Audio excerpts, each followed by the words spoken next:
Newcastle United's next win.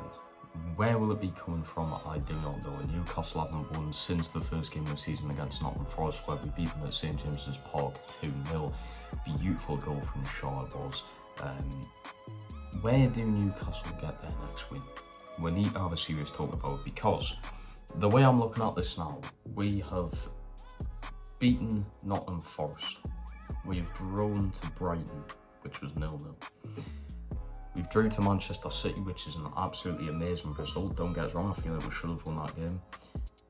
We drew to Wolves, we've lost to Liverpool, and then we drew to Crystal Palace. We beat Tranmere midweek. In all fairness, the results don't seem too bad when you look at Liverpool City. You know, we've had the tough games there. Brighton, you can even class as a tough game this season. Brighton are playing amazingly on that part. But I think we need to take a serious look at this, because I can't see, especially in the next game, which is against West Ham next weekend, that we're even going to beat West Ham. I don't think the squad is going to be capable.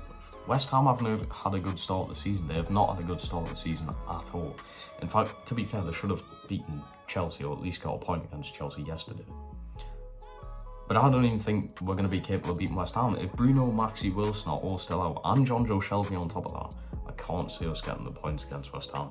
Now, things to note is that VAR has very clearly went in the opponent's favour. I can probably list the thing off in every single game that's happened this season where VAR has kind of had a change in the game that's affected Newcastle negatively, especially yesterday. But I'm going to make a whole separate video on what happened yesterday in football, because that was utterly ridiculous. It's not just about the Newcastle game, it's about football in general. But are Newcastle going to be able to do it against West Ham? I can't see it happening. We're away from home. We've had like 4 away games already this season, or I think it's 5 if you're including Tranmere. It's ridiculous. The amount of away games we've had on the trot is ridiculous. The amount of football that's getting played at the moment is ridiculous, because we're trying to cram in games before the World Cup. The World Cup's having a massive effect on this as well. West Ham are playing such a high line this season. Jared Bowen's getting in behind way too easily against defences like Koulibaly and Thiago Silva. You know, he's getting in behind these defences way too easily. How on earth he's doing that, I do not know, but this is how West Ham are playing. Ben Roma's probably been their best player this season. He is still coming off the bench, but I can see him starting against Newcastle. Miguel Almiron, I like the way he's going at the moment. I kind of like it, but at the same time, there's just not much from him. Yeah, he's running off the ball and he's attracting players towards him and everything, and he's doing his bit to help the team, but there's no end product there. He has improved that over time. He's improved it for the season, which fair enough. But him running down that side where Cresswell will be, I don't think that's going to end well. Miguel Almiron's not going to be able to play the ball into Isak very easily. Isak's very good on the ball solo. Isak doesn't need that much help around him, which is good. So I can see him having a good go against Zuma. Kehra hasn't really had the best of starts in a West Ham shirt, but I can see him improving over time, definitely. But I think Isak can be key in this game. You just give the ball to Isak, he does his thing. He was really good against Crystal Palace, even though we didn't end up scoring. He still had a fair few opportunities, but West Ham will be a tough game for us. I honestly can see us dominating with the ball. I can see us having 55+% possession throughout the game. I genuinely can. And the attacking has improved so much, as you can see. There was 43 shots in total yesterday from both sides. Newcastle gaining more than half them shots. We had over 20 shots in the whole game.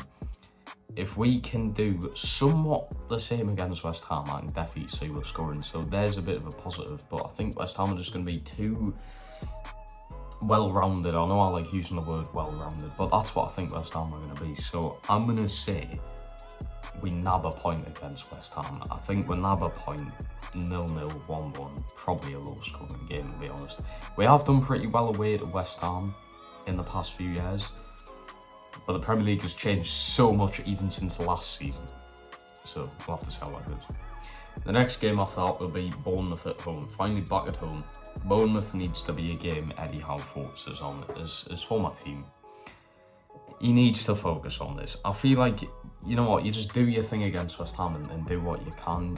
If you lose the game, like, it's not that big of a deal, to be fair. You draw the game, you get a point. pretty positive. You win the game, fucking incredible, amazing result. Bournemouth though is a must win. If you drop points in any way, shape, or form, even if you draw to Bournemouth, that is an issue in my opinion. Bournemouth did just come back against Nottingham Forest to beat them from 2-0 down at half time, which is pretty incredible, but I can't see, especially Newcastle at home, that happening too. Bournemouth's Philip Billing is incredible playing in the midfield.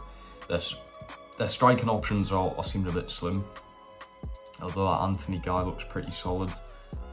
Solanke's just a bit mediocre. Like, he can be really good in one game and pretty shit the next. He was good against Notts. So yes, you pick up the 3 points against Bournemouth. Fulham away, tough game. Always going to be a tough game. I love Fulham's ground, proper OG, proper classic football ground. We've done pretty well away from home there in the past, definitely. But Fulham's going to be tough. Mitrovic up front, he's going to annihilate pretty much any defence you throw in front of him. He did against Liverpool, he annihilated Van Dijk. If he's annihilating Van Dijk, you've got no chance, are you? You need to try and keep Mitrovic quiet. And Babu, brilliant player, former Newcastle player. If he's starting, you've got an issue. Robinson, I don't know if he's injured. I'm pretty sure he went off injured at the weekend, but I'm not too sure. That midfield, I've just signed a few. That Paulinho guy looking solid. Pierro's looking good. He's looking sharp. He's looking better than he did at Manchester United. And I personally think he was pretty solid for Manchester United. So Fulham could be an issue. They are, putting up a fight against teams. 2-2 draw with Liverpool start the season. Incredible. They've only just lost to Tottenham 2-1. They fought very well, especially away from home. They beat Brentford coming back. They beat Brentford 3-2, so that's great. Brentford just beat Manchester United 4-0 and 5-2 against Leeds. So Fulham looking solid this season. But I think, I'm going to write this down right. I think you get 1 point against West Ham. I think you get 3 points against Bournemouth. I think you get 3 points against Fulham. You're expecting 6 points there, Bournemouth and Fulham. You're expecting 6 points. Newcastle, Brentford, always going to be a tough game for them. Ridiculously tough game. Brentford are looking so sharp this season. It's insane. The fact that they can just flick the switch, Ivan Toney gets a fucking hat-trick in the space of no time. Insane. 9 goals in 2 games, Manchester United and Leeds. 9 goals in them 2 games. Incredible how they can do that. They're away from home though. They're away from home. Their away from home form doesn't look great. I think you get 3 points against Brentford at St James's Park. I think it's doable. What was it the last time they come here? I think it was like 3-3 or something ridiculous like that. It's when we really needed points towards the end of last season. And I think it was Onyeka who ended up scoring pretty late on. But they are looking weak in some aspect of things. They've got a lot of injuries, so do we. But hopefully by that time, that's in like 4 weeks' time. Or 3 weeks, I think it is. So hopefully by that time, you have Bruno and St Maximin back who will push the team a lot further. Manchester United is the game after that. Manchester United away from home, Old Trafford. Always going to be a ridiculous tough game. I'm excited to see how Manchester United get on tonight against Arsenal, see how they do, see how they cope. I can honestly see us pushing for a point. I'm going to put between 0 and 1 point. I don't think we'll beat Manchester United just yet. On the day, I think we're really good. If we have everyone fully fit and healthy, Wilson, Isak are both playing. You've got Maxi, Bruno in the midfield. Joe Linton has a good game because Joe Linton has not been great this season, in my opinion. You have them having good games, and I think you push for it. But away from home, it will be tough. I'm not trying to say the Old Trafford atmosphere is great, because in my opinion, it's not. I think at St James's Park, with a fully fit and healthy team, you beat Manchester United, but away from home, we just don't look right away from home. I don't know if it is due to the injuries, but every away from home game I've seen for us in the past year, we just do not look right. So I can see Manchester United being a bit of a struggle. Rashford, Sancho, bit of pace. They've got Alanga. It's always going to be tough. Bruno's going to destroy the midfield. Bruno against Bruno will be interesting. If Bruno does play, he's not injured. Bruno Fernandes is a quite ridiculous player with his playmaking, so you need to be careful about that. The ball over the top is always working, as you can see this season. Sancho's gotten him behind so easily this season so far. That's where he's getting his goals from. He can also play the ball back into Rashford if Rashford's going to play. If Ronaldo starts against us, I've got a bit of worry there. I'd rather face Marcus Rashford than Ronaldo. Ronaldo isn't like running as much this season. He's not doing as much this season, as you can see.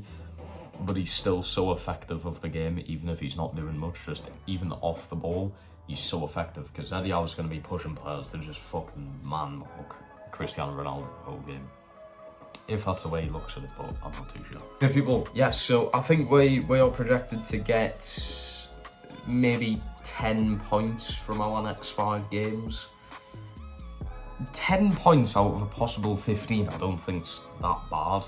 I've got us drawn against West Ham, beaten Bournemouth, beaten Fulham, beaten Brentford, so that's already 3 wins in a row. That's 9 points, that's 10 points in total.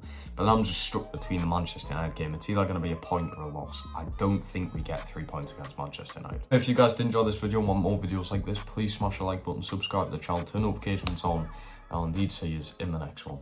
Peace.